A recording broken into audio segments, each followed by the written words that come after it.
The gunshot echoed through the narrow alley behind the Silver Spur Saloon in Sonora, California, and Beatrice Malone knew her life would never be the same as she watched Harrison Whitley collapse against the wooden crates, blood spreading across his expensive vest like spilled wine. She had not pulled the trigger, but she had been there, and in a town where reputation meant everything and women were judged by harsher standards than men, being present at the death of a prominent banker's son was enough to condemn her forever. The actual shooter, a gambler named Pike who had caught Harrison cheating at cards, had already fled through the back door, leaving her standing there with her hands trembling and her cream-colored dress splattered with drops of another man's blood. She heard voices approaching, angry voices that would not stop to listen to her explanations, and so she ran. The autumn night of 1881 was cold against her face as she fled through the back streets of Sonora, her heart hammering so hard she thought it might burst through her ribs. She had come to California 3 months earlier with such hope, escaping the suffocating expectations of her family in Boston after her father's death had left them destitute. She had taken work as a seamstress in Mrs. Patterson's dress shop, keeping her head down and her reputation spotless, but Harrison Whitley had noticed her anyway. He had pursued her with flowers and pretty words, and fool that she was, she had believed his intentions were honorable. Tonight he had asked her to meet him behind the saloon, claiming he had something important to discuss. She had gone against her better judgment, and instead of a proposal, she had found him in the middle of a card game gone wrong, accusations flying, and then that terrible moment when Pike had drawn his weapon. Now Harrison was dead, Pike was gone, and she would be blamed because she was nobody, just a seamstress from back east with no family to defend her name. Her lungs burned as she ran beyond the edge of town where the gaslights faded and the wilderness began. She had no plan, no destination, only the desperate need to put distance between herself and the mob that would surely form once Harrison's body was discovered. The moon was nearly full, casting silver light across the rolling hills dotted with oak trees and brush. She stumbled over rocks and roots, her thin shoes providing little protection, until she could run no further and collapsed against a fallen log, gasping for breath. What would happen now? They would search for her. They would spread word that she was a murderer or worse. Her name would be dragged through every saloon and parlor in the territory. Even if she could prove her innocence, the shadow of suspicion would follow her forever. A woman alone in the world had little enough standing as it was. A woman connected to scandal had none at all. She forced herself to stand and keep moving, though her legs shook with exhaustion. She followed a narrow trail that wound up into the foothills, guided by moonlight and pure survival instinct. Hours passed, or maybe only minutes. Time had lost all meaning. Her dress was torn, her hands scratched and bleeding from falls she barely remembered taking. When she finally saw the glow of lamplight through the trees ahead, she nearly wept with relief. The small ranch house sat in a clearing surrounded by a sturdy corral and a barn. Smoke rose from the chimney, promising warmth. She could see the silhouettes of horses in the corral and somewhere in the distance, cattle lowed softly. It was a working ranch, modest but well-maintained, and it represented the only hope she had left. Beatrice approached the front door on unsteady legs, her courage nearly failing her. What would she say? How could she explain her appearance, her desperation? But cold and fear drove her forward, and she raised her bruised knuckles to knock 3 times against the weathered wood. For a long moment, nothing happened. Then she heard footsteps inside, heavy boots against wooden floors. The door swung open, and lamplight spilled out into the night, silhouetting a tall figure that resolved into a man as her eyes adjusted.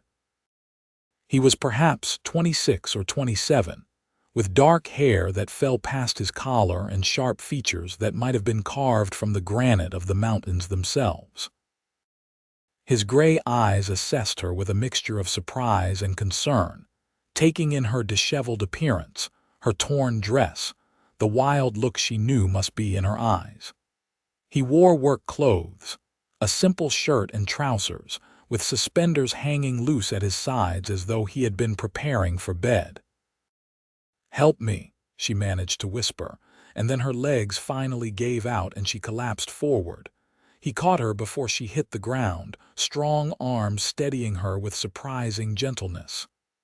"Easy now," he said, his voice low and calm. "I have got you." He guided her inside and settled her into a chair near the fireplace, moving with the efficient care of someone accustomed to handling emergencies. The interior of the house was simple but clean, with handmade furniture and few decorations beyond some books on a shelf and a rifle mounted above the door.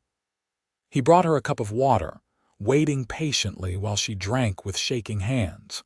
"Thank you," she said when she could speak again. "I am sorry to intrude. I did not know where else to go." "You are running from something," he said. It was not a question. Beatrice looked up at him, trying to read his expression.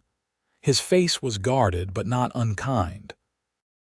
She made a decision in that moment, a desperate gamble that honesty might be her only chance.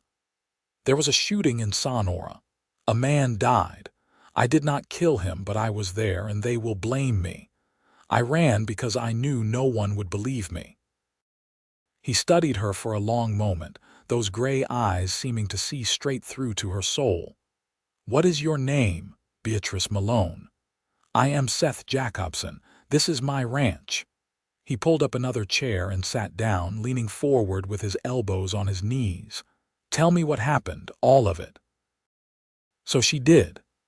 The words tumbled out in a rush, the whole sorry tale from Harrison's pursuit to the card game to Pike's gun to her flight through the darkness. She expected him to turn her away, to tell her to leave before she brought trouble to his door. Instead, he listened without interruption until she finished and then sat back with a thoughtful expression. "Harrison Whitley," he said slowly. "Banker's son, gambler, I knew of him, not a good man from what I heard around town.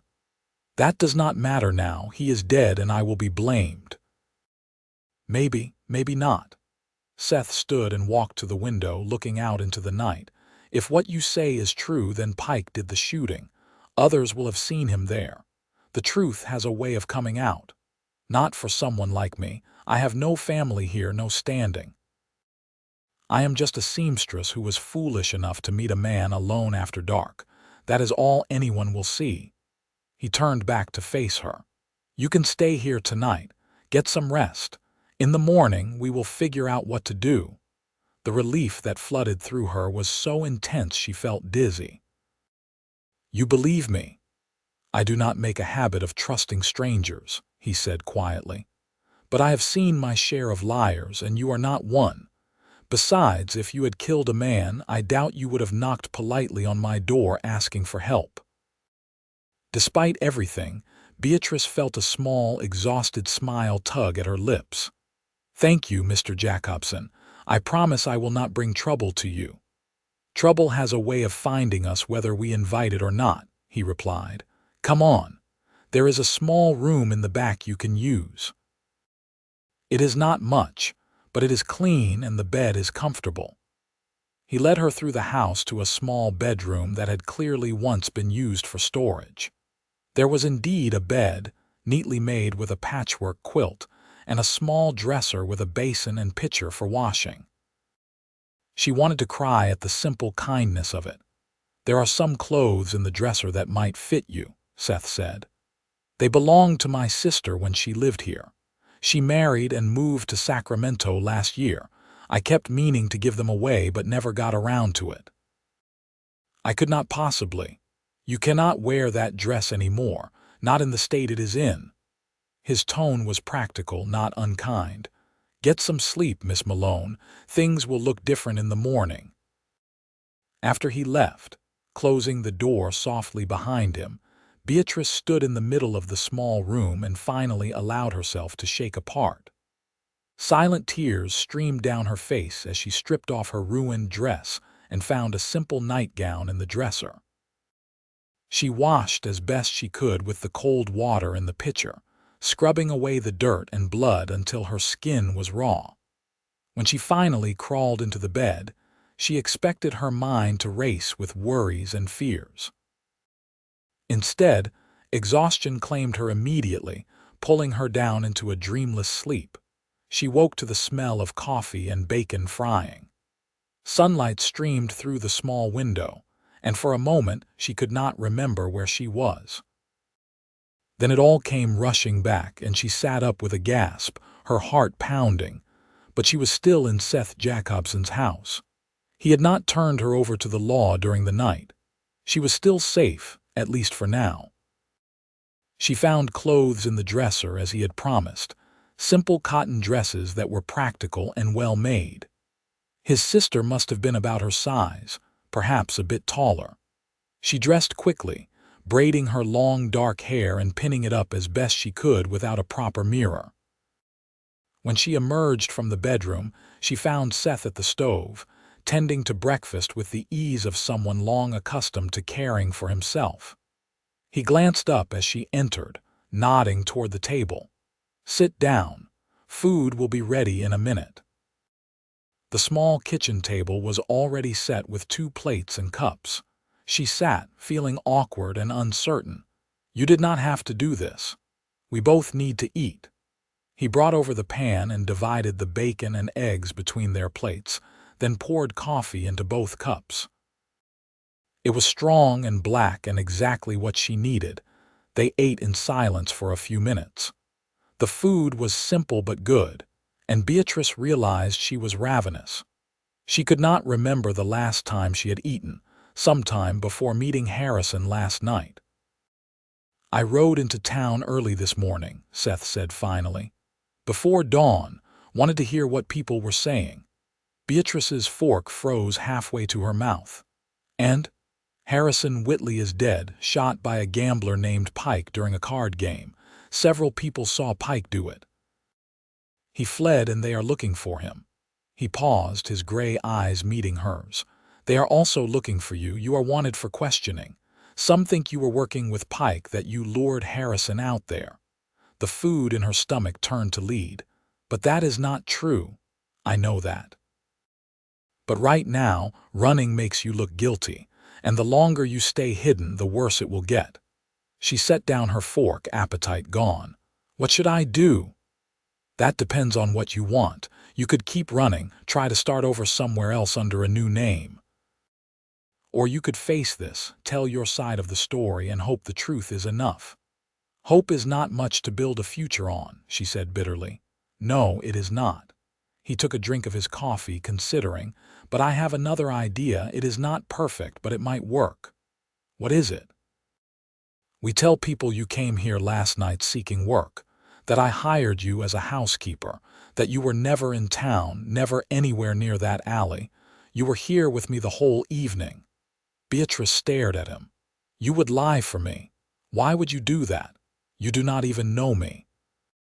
Seth was quiet for a moment, his expression difficult to read. "My mother died when I was 12. My father raised my sister and me on his own, worked himself into an early grave doing it. He died 3 years ago. I know what it is like to be alone in the world with no one to stand up for you. I know how easy it is for people to believe the worst about you when you have no name or standing to protect you. That still does not explain why you would risk your reputation for a stranger. Maybe I am tired of watching people get crushed by circumstances beyond their control. Maybe I think the world needs more folks willing to help instead of judge." He shrugged, a slight smile touching his lips. "Or maybe I just need a housekeeper. This place could use a woman's touch." Despite herself, Beatrice laughed, a short burst of sound that felt foreign after the terror of the past day. "You are either very kind or very foolish, Mr. Jacobson. Most likely both." He pushed back from the table and stood. "Think about it.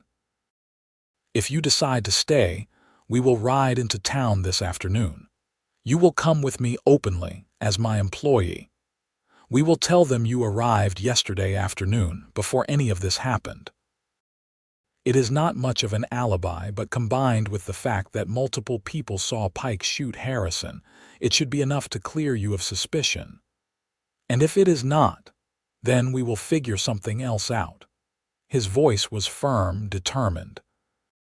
"But I will not let them railroad you for something you did not do." Beatrice looked at this man who had opened his door to her in the middle of the night, who had fed her and sheltered her, and was now offering to protect her reputation with his own. He was taking an enormous risk for her, a complete stranger. If anyone discovered he was lying, his own name would be ruined. "Why?" she asked again, needing to understand. "Please tell me the truth. Why are you doing this?" Seth looked out the window toward the corrals where his horses grazed peacefully in the morning sun. When he spoke, his voice was quiet. 5 years ago, a woman came through Sonora. Her name was Clara. She was running from a husband who beat her, trying to get to San Francisco where she had family. She was desperate, afraid, alone. She asked for help at the church, at the general store, at every business in town. No one would help her. They said it was not their business to interfere between a man and his wife. 3 days later, her husband found her. He killed her in the street, then turned the gun on himself. Beatrice drew in a sharp breath. "I remember hearing about that. I did not know the details. I was there. I saw it happen. I had seen her around town, seen her asking for help, and I did nothing. I told myself it was not my concern, that I did not want to get involved in other people's problems." His jaw tightened. "I have regretted that every day since. So when you knocked on my door last night, looking the way Clara looked when she was begging for help, I made a different choice." The raw honesty in his words made her throat tighten with emotion. "I am sorry. That must have been terrible. It taught me something important. Sometimes the right thing to do is the hard thing, the risky thing. Sometimes standing by and doing nothing is worse than any risk you could take." He turned back to face her. "So that is why, Miss Malone, because I could not help Clara, but I can help you." Beatrice stood, her decision made. "Then I accept your offer, Mr. Jacobson, and please call me Beatrice. Only if you call me Seth." They rode into Sonora that afternoon with Beatrice sitting tall beside Seth on the wagon bench, wearing one of his sister's dresses and a bonnet that shaded her face from the sun. Her hands were folded calmly in her lap, though her heart raced as they approached the town limits. Seth had coached her on the story. She had arrived at his ranch yesterday around noon, having heard he needed help managing his household. She had references from Boston, from the dress shop where she had worked. She had spent the evening cleaning and preparing supper, had slept in the small back bedroom, and knew nothing about any shooting until Seth had mentioned it at breakfast this morning. "Keep it simple," he had advised. "Do not offer more information than necessary. If they ask you questions, answer honestly as much as you can. The best lies are mostly truth." As they rolled down the main street, Beatrice saw people stop and stare. Word of Harrison's death had spread quickly, and the town buzzed with gossip and speculation. She kept her chin up and her expression neutral, though inside she was shaking. Seth guided the wagon to the sheriff's office and set the brake. "Ready?" he asked quietly. "No," she admitted. "But let us do this anyway." Sheriff Tom Brennan was a grizzled man in his 50s with a thick mustache and eyes that missed nothing. He looked up as Seth and Beatrice entered his office, his gaze sharpening with interest when he saw her. "Seth Jacobson," he said slowly. "And this must be Miss Malone." "I have been wanting to talk to you, miss." "Then I am glad I came, Sheriff," Beatrice said, impressed that her voice did not shake. "I heard there was some trouble in town last night. You could call it that. Harrison Whitley was shot dead in an alley behind the Silver Spur. Several witnesses say you were there." "Then the witnesses are mistaken because I was not." The sheriff's eyebrows rose. "Is that so? And where were you?" "She was at my ranch," Seth interjected smoothly. "I hired her as a housekeeper yesterday. She has been with me since early afternoon." Brennan looked between them, his expression skeptical. "Convenient timing." "Not convenient, coincidental." Seth's voice was calm but firm. "I have been looking for household help since my sister moved away. Miss Malone arrived in response to the notice I posted at the general store 3 weeks ago. You can check with Mr. Henderson if you do not believe me." The sheriff leaned back in his chair, studying them both. Beatrice felt pinned by his gaze, certain he could see right through their story. But she forced herself to meet his eyes steadily, projecting an innocence she desperately hoped he would believe. "Several people saw a woman in the alley," Brennan said finally. "They say she was wearing a cream-colored dress, had dark hair like yours, Miss Malone." "There are many women in Sonora with dark hair, Sheriff, and cream-colored dresses are hardly uncommon." "That is true enough." He drummed his fingers on the desk. "The thing is, we also have several witnesses who say they saw Pike shoot Harrison during a card game. They say Harrison was cheating and Pike called him on it, and it escalated from there. Pike fled, and we are searching for him now.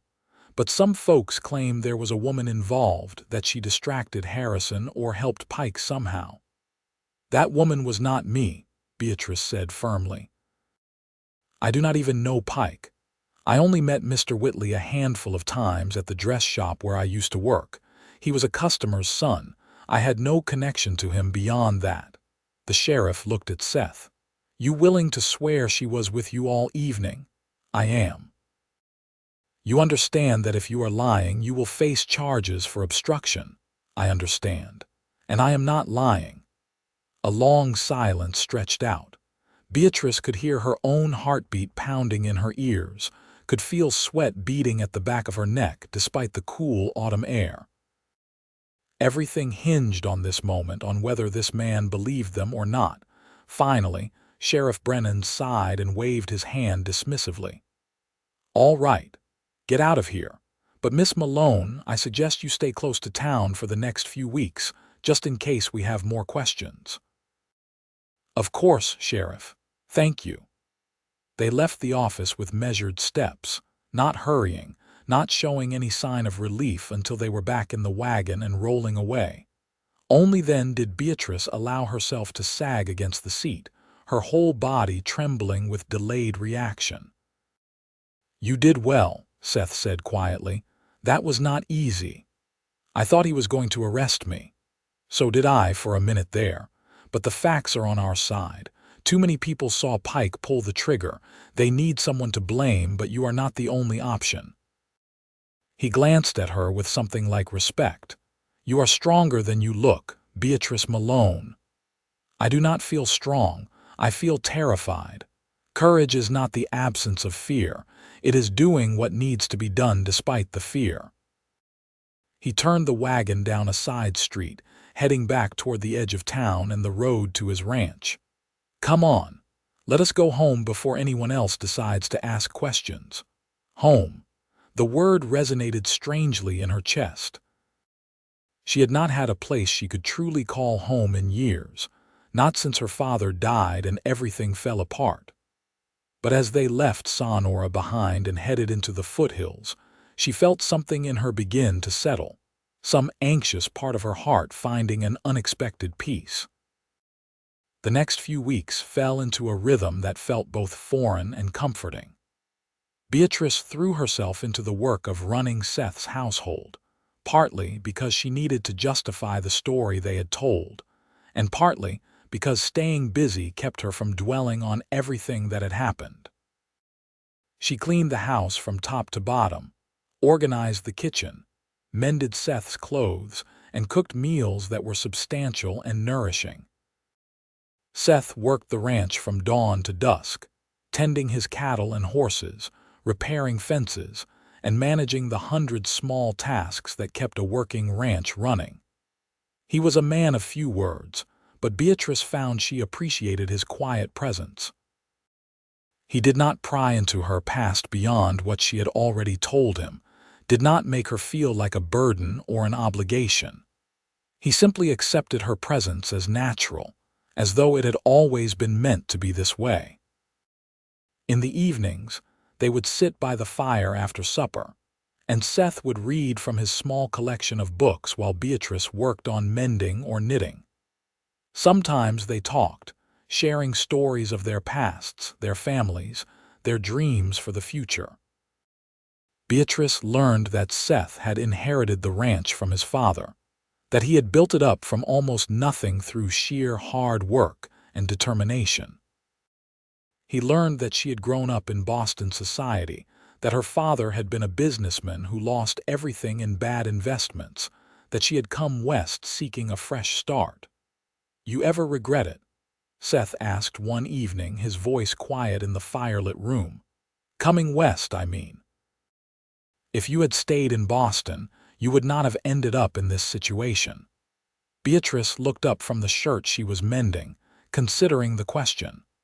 "I suppose I could regret many things, but regret is like looking backward while trying to walk forward.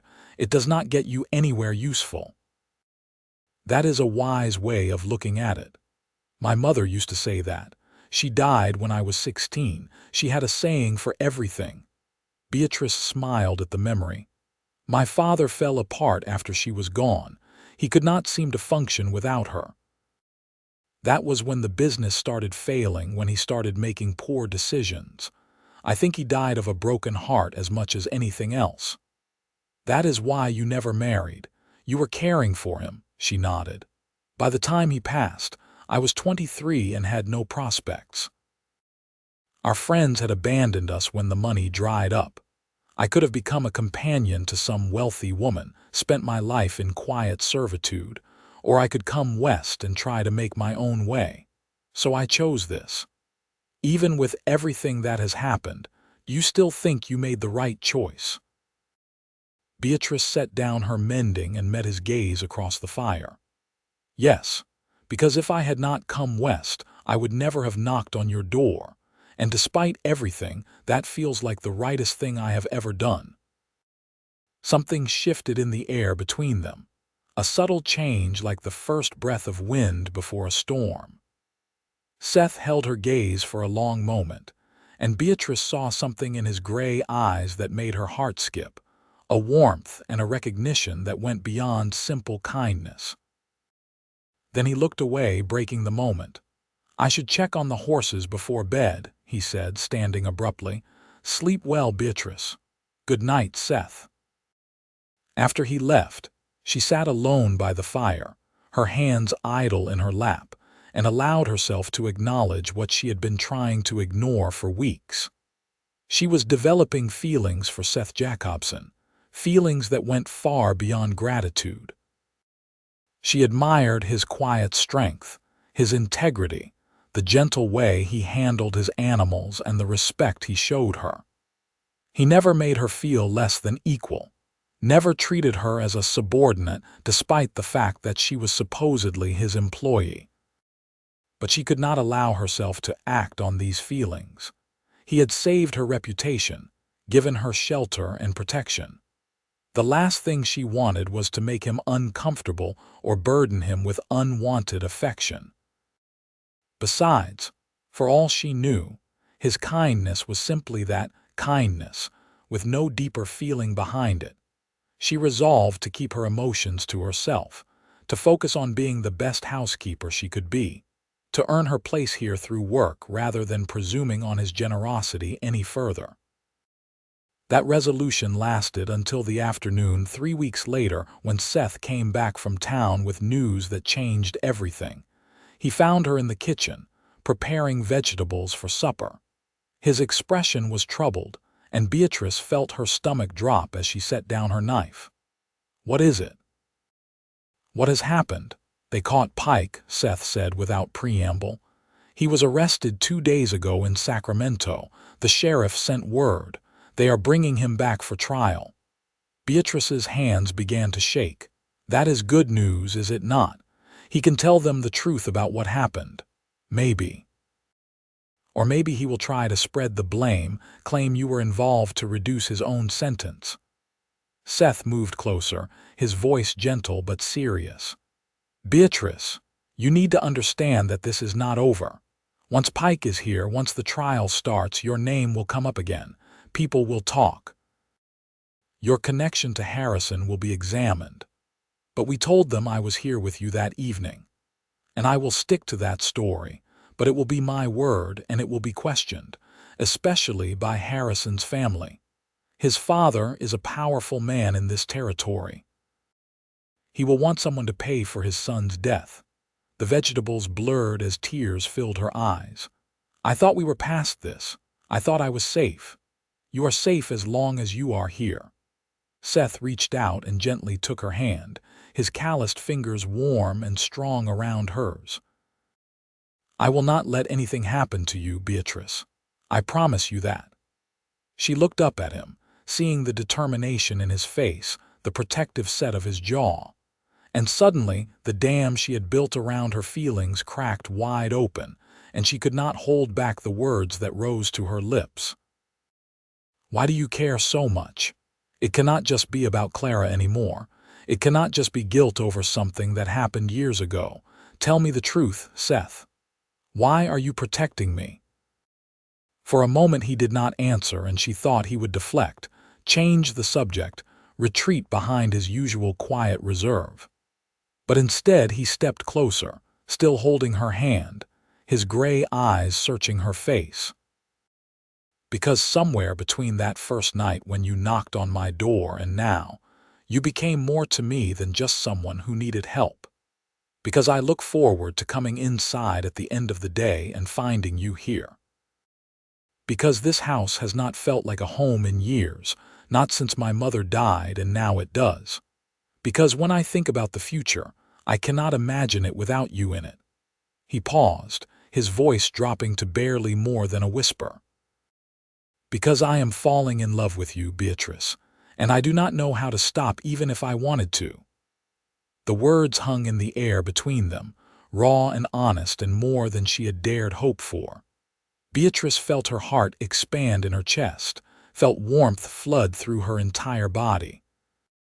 "You do not have to stop," she said softly, "because I am falling in love with you too." The smile that spread across Seth's face transformed him, chasing away the worry and revealing a joy that took her breath away.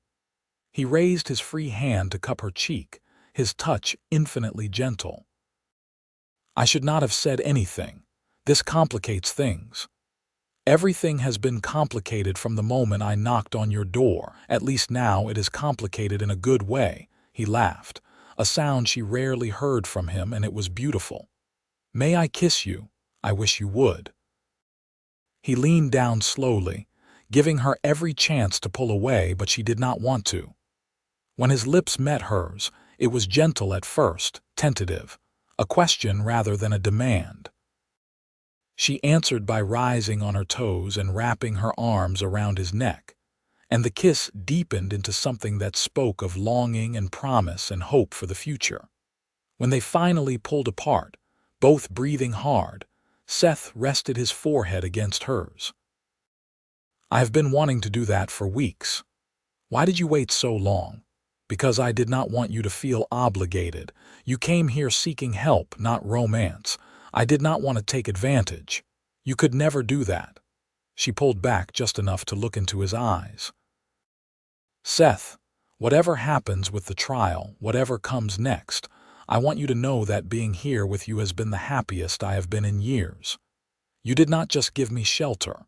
You gave me hope. You made me feel valued and respected. You restored something in me that I thought was broken forever. Your name," he said quietly. "I wanted to restore your good name. You have done more than that. You have given me back myself." They stood there in the kitchen, holding each other as the afternoon light slanted through the windows, and Beatrice felt a peace settle over her that had nothing to do with safety or security, and everything to do with being exactly where she was meant to be. The trial of Pike Johnson began on a cold morning in late November. The courtroom was packed with curious townspeople eager for scandal and drama. Harrison's father, Charles Whitley, sat in the front row with his wife, both dressed in mourning black, their faces rigid with grief and anger. Beatrice sat beside Seth near the back, her hand clutched tightly in his. She wore a simple dark blue dress and a modest bonnet, projecting respectability and quiet dignity. They had agreed she would not testify unless absolutely necessary, that her presence was enough to show she had nothing to hide. Pike looked haggard and defeated as he was led into the courtroom in chains. He was a thin man in his 40s with graying hair and a weak chin. When his eyes swept the crowd and landed on Beatrice, something flickered in his expression, but it was gone too quickly for her to read. The prosecutor, a sharp-faced man named Williams, laid out the case with brutal efficiency. Harrison Whitley had been shot during a card game in the alley behind the Silver Spur Saloon. Pike Johnson had accused him of cheating, an argument had ensued, and Pike had drawn his weapon and fired. Multiple witnesses corroborated the story. But then Williams added a twist that made Beatrice's blood run cold. The defense will try to claim this was a crime of passion, a response to provocation, but evidence suggests this was premeditated. Pike Johnson was seen earlier that evening speaking with a woman who had been courted by the victim, a woman who was present in the alley when the shooting occurred. Murmurs rippled through the courtroom. Seth's hand tightened around hers. Pike's defense attorney, an older man named Dalton, stood to speak. The prosecution is trying to create a conspiracy where none exists. My client acted in self-defense when Harrison Whitley drew on him first. As for this mysterious woman, she has no bearing on the case. She was not involved in the altercation and has been cleared by the sheriff of any wrongdoing. She has given an alibi that cannot be verified, Williams countered. She claims she was miles away at the time of the shooting, but the only person who can vouch for her whereabouts is a man who has every reason to protect her. Before she could stop him, Seth stood up. "Are you calling me a liar, Williams?" The courtroom erupted in excited chatter. The judge, a stern man named Harrington, banged his gavel. "Order, Mr. Jacobson, sit down. This is not the time for outbursts." "Then perhaps it is time for the truth," Seth said, his voice carrying clearly through the room. "Yes, I provided Miss Malone with an alibi because she was at my ranch that evening. But more than that, I will not stand by and let her name be dragged through the mud to support a weak case against the real killer." "Seth, please," Beatrice whispered, tugging at his hand, but he ignored her. "If the prosecution wants to question Miss Malone's character, they should do it openly, not through insinuation. She is an honest woman who had the misfortune to catch the attention of Harrison Whitley, a man whose reputation for gambling and womanizing was well known. She had nothing to do with his death, and I will swear to that on any Bible you put in front of me." Judge Harrington studied Seth for a long moment. "Are you offering to testify, Mr. Jacobson? If that is what it takes to end this persecution of an innocent woman, then yes." The judge nodded slowly. "Very well, we will hear your testimony, but first, let us continue with the witnesses already scheduled. Sit down, Mr. Jacobson, and wait your turn." Seth sat, and Beatrice wanted to be angry with him for drawing more attention to them, but all she felt was a fierce surge of love. He was willing to risk everything, to stand up in front of the whole town and defend her honor, even knowing it would make him a target for gossip and speculation. The trial proceeded with testimony from the witnesses who had been in the saloon that night. A bartender named Frank described the card game, the accusations of cheating, the sudden violence. A gambler named Torres confirmed that Pike had drawn his gun and fired, that Harrison had been reaching for his own weapon but had not cleared his holster before he was shot. A woman named Sally, who worked at the saloon, mentioned seeing a woman in the alley but could not identify her clearly in the dark. Then Williams called Pike to the stand. Pike looked terrified as he was sworn in. Williams circled him like a predator. "Mr. Johnson, did you shoot Harrison Whitley?" "Yes." His voice was barely audible. "Why? He was cheating. I called him on it and he went for his gun. I shot in self-defense." "Were you alone when you confronted Harrison about the cheating?" Pike hesitated. "There were other people around." "It was a card game. But specifically in the alley when you shot him, was anyone else present?" Another hesitation. "There was a woman there. I do not know who she was." "You do not know, or you are protecting her?" "I do not know who she was." Pike's voice rose in desperation. "She was just there. I do not know why. I did not plan anything with her. She did not help me. I barely noticed her until after the shooting." "Did this woman interact with Harrison before you shot him?" "I do not know. Maybe. I was focused on the cards, on the argument. I did not pay attention to what she was doing." Williams smiled thinly. "So there was a woman present, but you claim she had no involvement. How convenient." "It is the truth." The prosecutor let that hang in the air for a moment before turning to the judge. "No further questions." Dalton stood for his cross-examination. "Mr. Johnson, you say you shot Harrison Whitley in self-defense. Can you explain what you mean?" He reached for his gun. "I saw his hand move. I thought he was going to kill me, so I drew faster." "And did Harrison clear his holster?" "Did he get his gun out?" "No, sir, I was faster." "So he was still reaching for his weapon when you fired?" "Yes." "That sounds like self-defense to me," Dalton said, looking at the jury.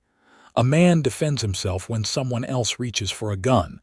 That is not murder, that is survival." After more back and forth, Pike was dismissed and the judge called for a recess. During the break, Beatrice and Seth stepped outside for air. The day was overcast and cold, threatening rain. "You did not have to do that," Beatrice said. "Standing up like that, offering to testify. You are making yourself a target.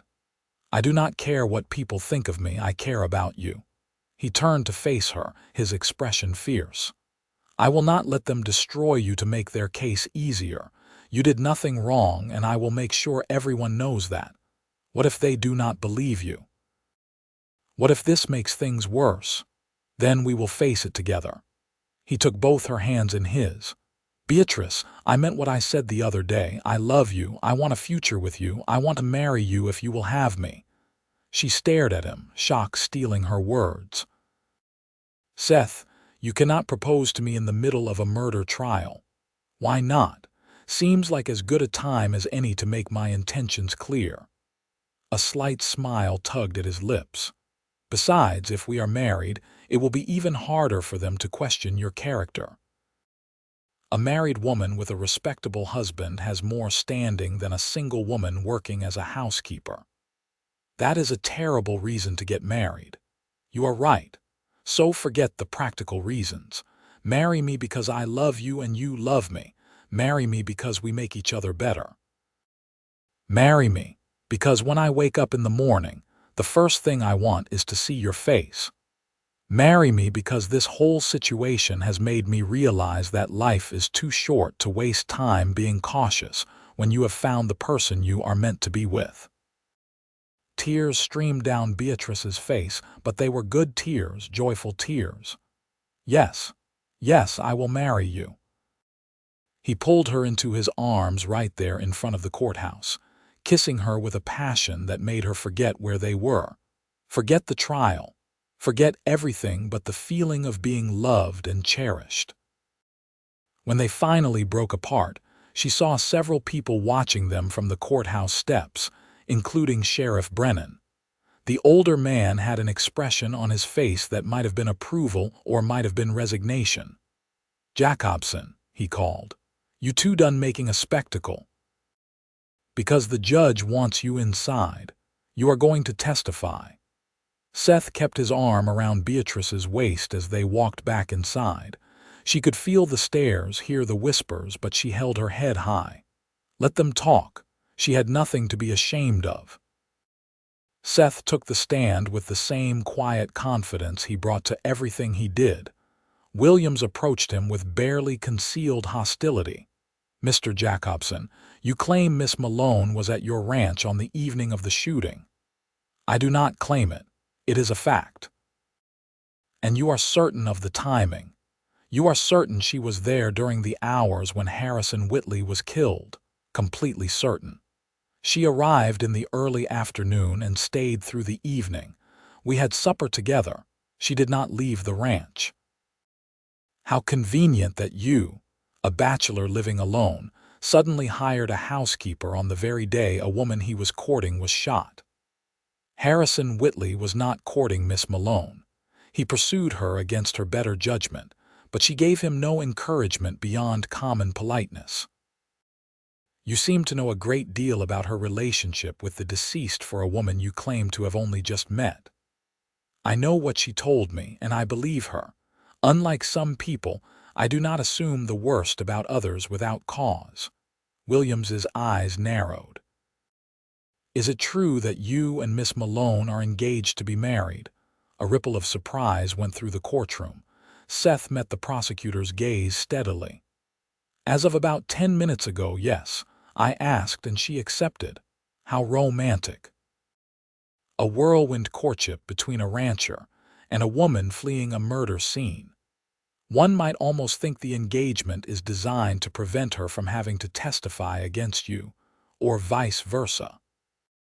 One might think that if one had a suspicious mind and no understanding of genuine human emotion. Seth shot back. "I am marrying Beatrice because I love her, not because of any legal maneuvering, and I resent the implication otherwise." Judge Harrington intervened. "Mr. Williams, do you have actual questions for this witness, or are you simply going to continue with insinuations?"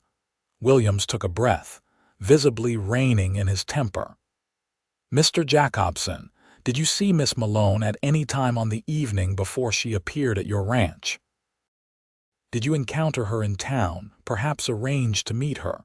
"No. The first time I saw her was when she knocked on my door after dark." "And you simply let a strange woman into your house? You did not find that suspicious?" "I found it concerning. She was clearly in distress. Any decent person would have offered help." "Did she tell you she had witnessed a murder?"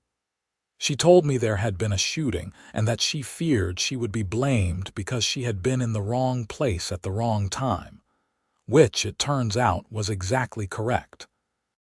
"She is being blamed despite doing nothing wrong. Or perhaps she is being questioned because she was involved in a conspiracy to murder a man who had rejected her advances." Seth's hands tightened on the arms of the witness chair, but his voice remained level. "Harrison Whitley did not reject Miss Malone.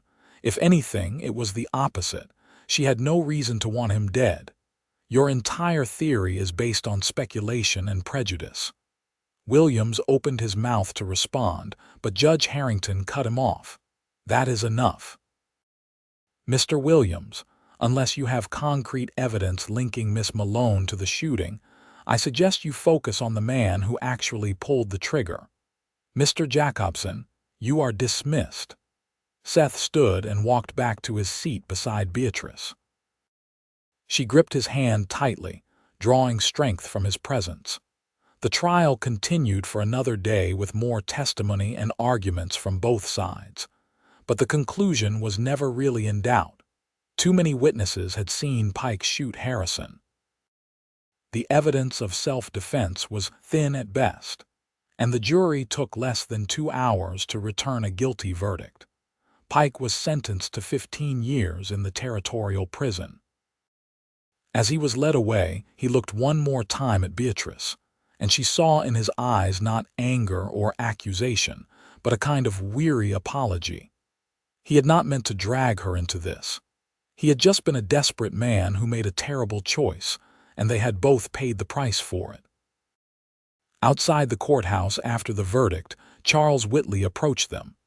He was a distinguished man in his 60s with silver hair and the bearing of someone accustomed to power. His wife stood beside him, her face pale and drawn. "Mr. Jacobson, Miss Malone." His voice was stiff, formal. "I owe you an apology. The prosecutor was overzealous in his attempts to include you in this case. My son made many mistakes in his life, and I cannot blame you for those mistakes, Miss Malone. I am sorry for any distress we caused you." Beatrice inclined her head. "I am sorry for your loss, Mr. Whitley. Whatever Harrison's faults, he did not deserve to die." "No, he did not." The older man's eyes were bright with unshed tears. "But perhaps in some way his death will serve as a lesson. Perhaps others will think twice before letting gambling and pride lead them down a dark path." He nodded to both of them. "I wish you both happiness in your marriage." They watched him walk away with his wife, two people diminished by grief but trying to maintain their dignity. "That took courage," Seth said quietly, "apologizing like that." "Everyone is just trying to do the best they can," Beatrice replied, "even when they fail." They were married the following week in a simple ceremony at the small church in Sonora. Sheriff Brennan stood up as Seth's witness and Mrs. Patterson, Beatrice's former employer from the dress shop, stood up for her. It was a small gathering, but it was genuine, and that was all that mattered. When the minister pronounced them husband and wife, and Seth kissed her in front of God and witnesses, Beatrice felt the last shadow of shame and fear lift from her shoulders. She was no longer the woman running from accusation and scandal. She was Mrs. Seth Jacobson, a rancher's wife, a woman with a place and a purpose and a man who loved her. The months that followed were the happiest of Beatrice's life. Winter settled over the foothills with snow and cold winds, but inside the ranch house there was warmth and laughter. She and Seth fell into an easy partnership, working side by side to manage the ranch and build their life together. In the evenings, they would sit by the fire and talk about their dreams for the future. Seth wanted to expand the herd, build a bigger barn, maybe hire some hands to help with the work. Beatrice wanted to start a vegetable garden in the spring, maybe get some chickens, perhaps eventually open a small seamstress business from home. "You could do that," Seth encouraged. "You have the skill and there is demand for quality dressmaking. Mrs. Patterson would probably send customers your way. I would like that, to have something of my own, something I built." "You have already built something. You have built a home here. You have made this place come alive in a way it has not been since my mother died." She kissed him softly. "We built it together." In late February, Beatrice realized she was pregnant.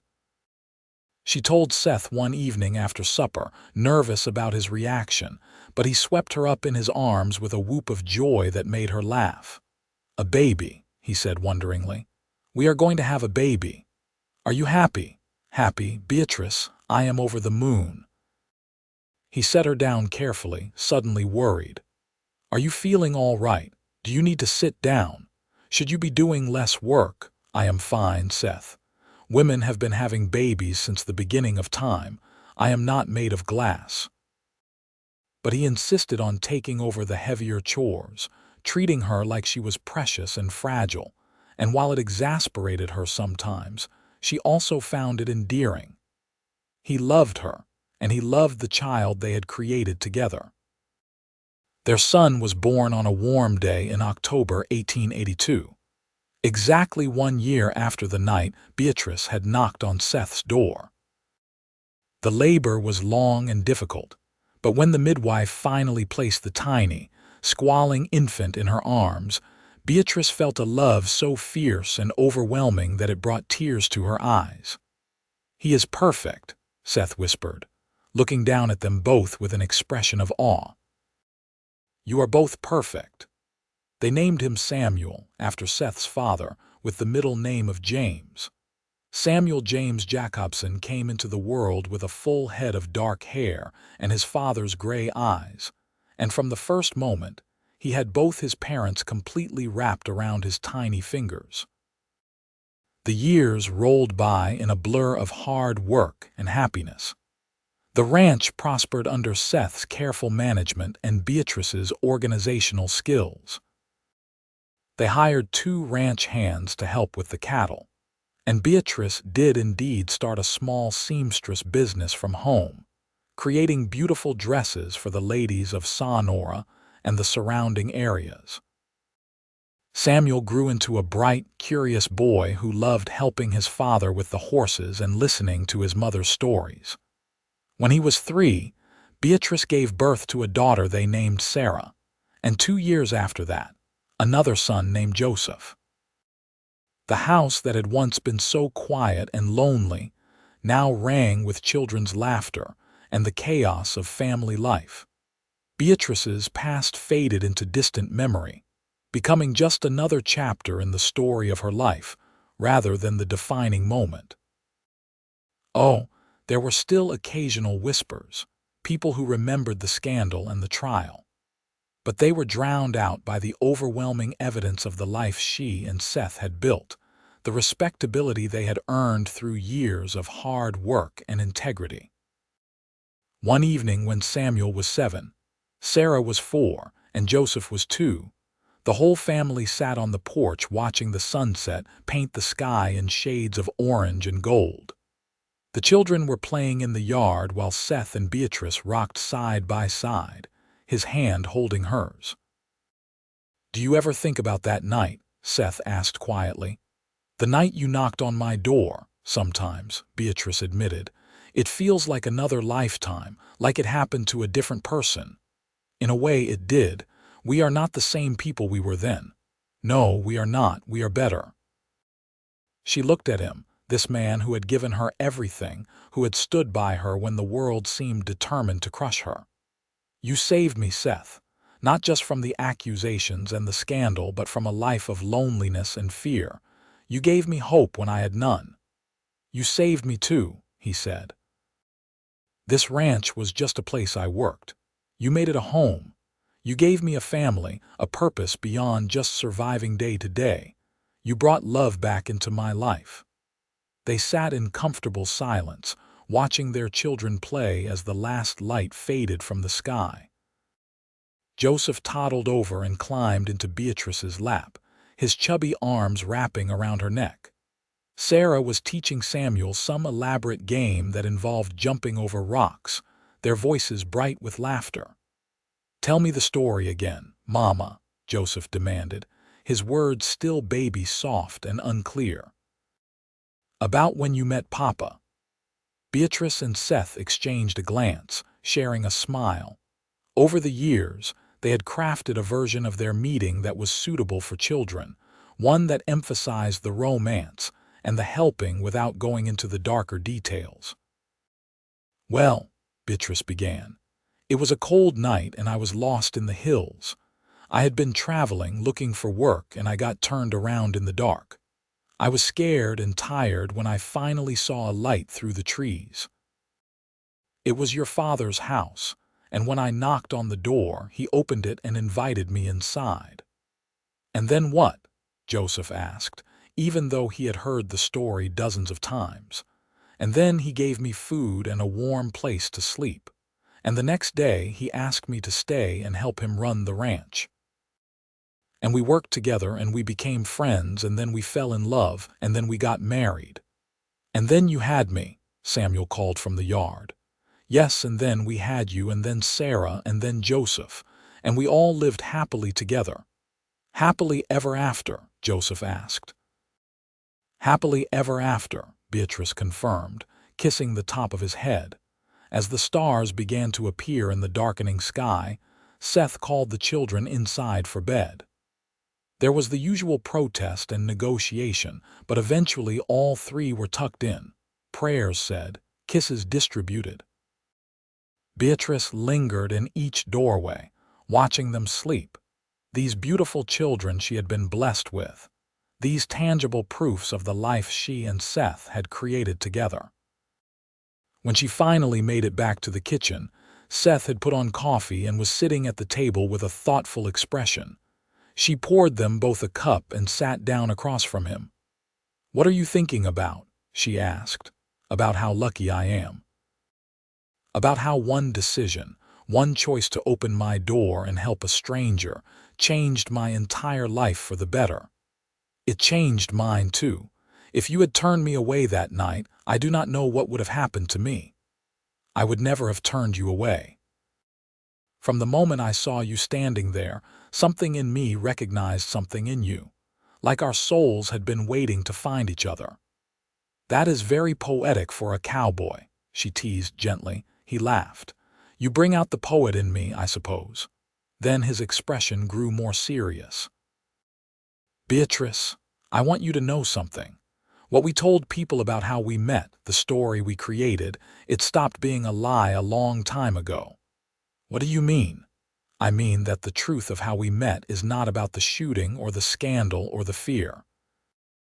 The truth is that you came to my door seeking help and I gave it. You needed shelter from shame and judgment and I provided it. Everything that mattered happened just the way we said. The rest is just details." Tears pricked at Beatrice's eyes. "You restored my name, Seth. You gave me back my reputation and my dignity. You made me respectable again. You were always respectable. You were always worthy. I just made sure other people saw what I saw from the beginning." He reached across the table and took her hand. "You are the strongest, kindest, most remarkable woman I have ever known. And I thank God every day that you knocked on my door.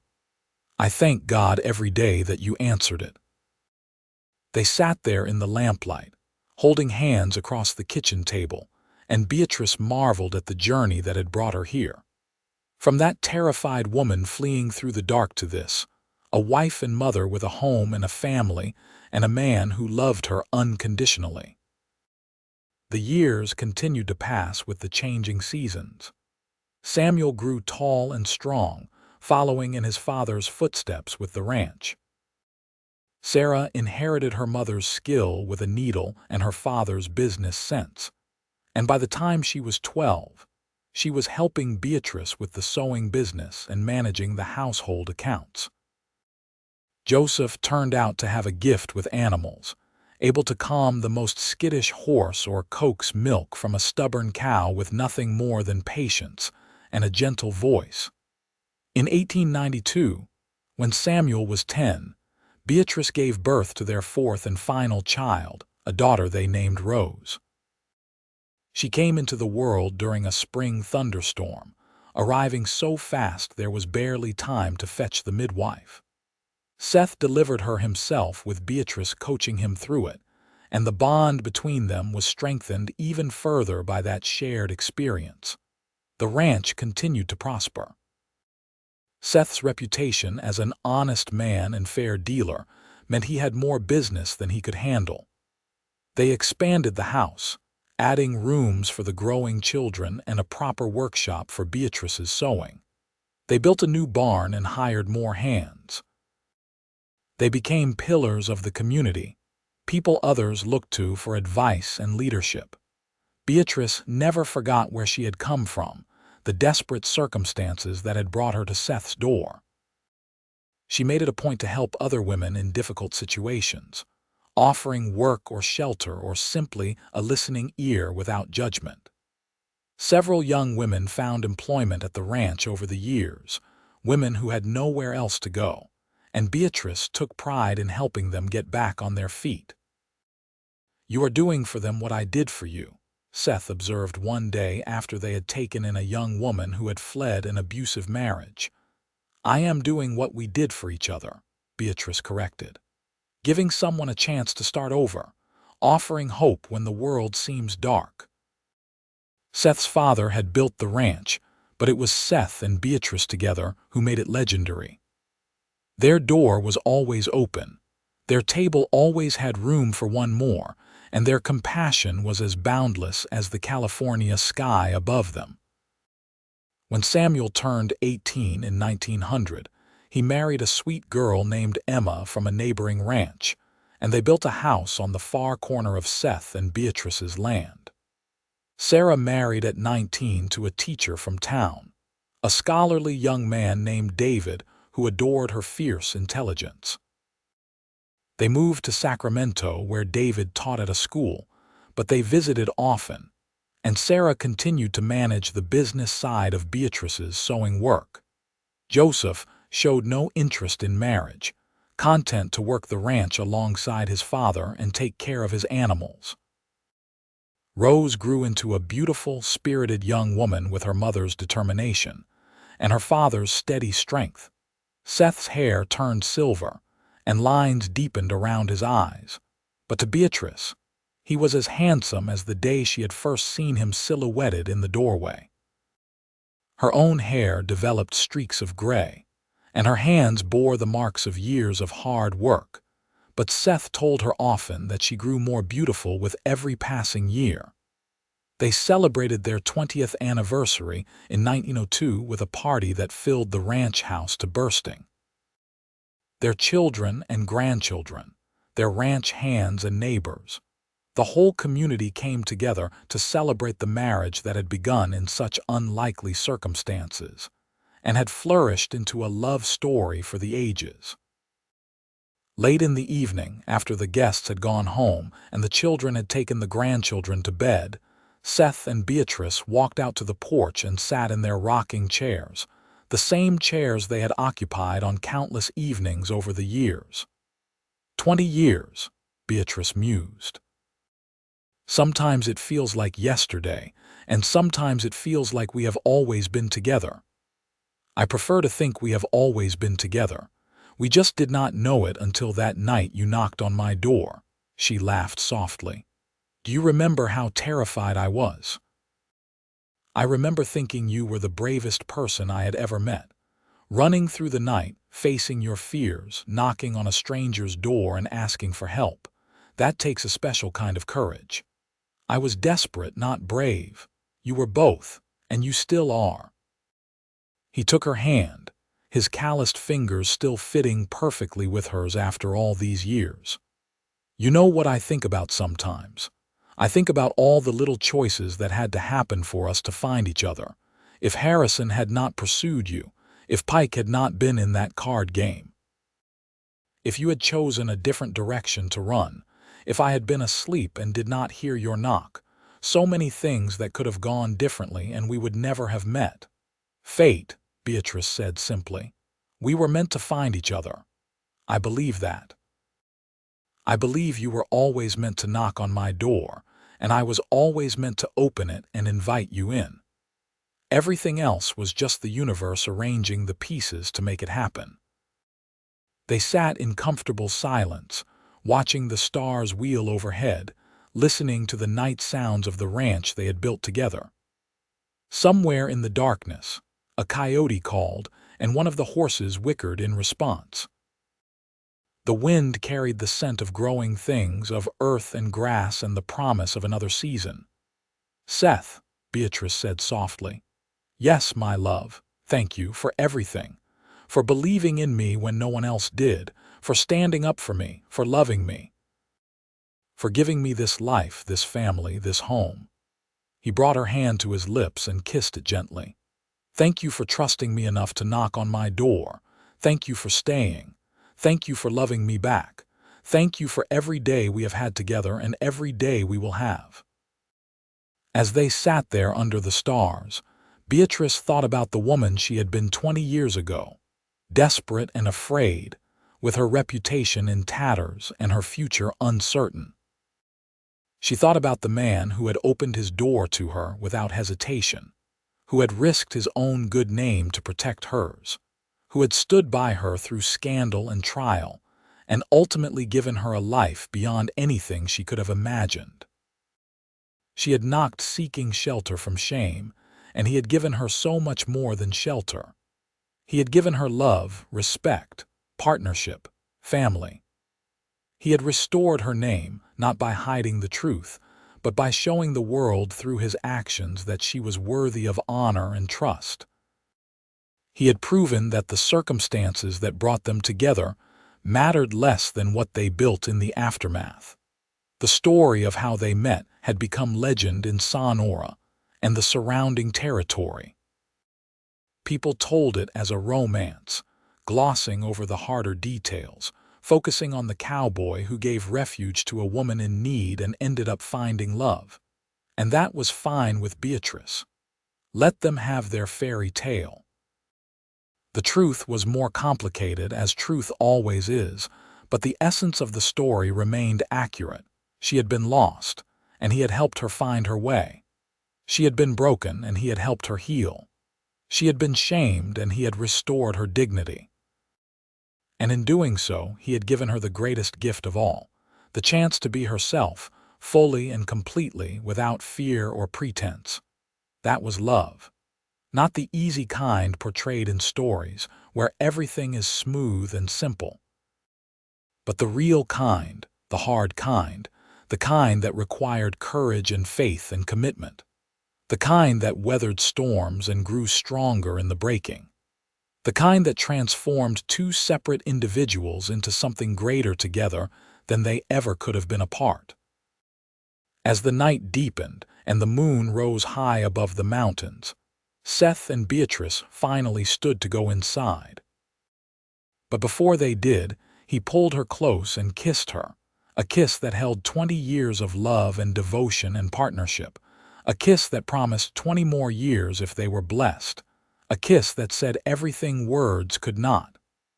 "I love you, Beatrice Jacobson," he whispered against her lips. "I love you, Seth Jacobson," she whispered back. Hand in hand, they walked into the house they had made a home, closing the door behind them on another perfect day in a life full of them. Tomorrow would bring new challenges and new joys, as tomorrow always did. But they would face it together, as they had faced every day since that fateful night when a desperate woman knocked on a cowboy's door, and he answered with kindness. Some stories have complicated beginnings. Some start with tragedy or scandal or circumstances beyond anyone's control. But the beginning does not define the story. What matters is what comes after, the choices made, the love built, the life created from the ashes of what came before. Beatrice had knocked seeking shelter from shame. Seth had opened his door and given her shelter, yes, but he had given her so much more. He had given her hope, love, family, and purpose.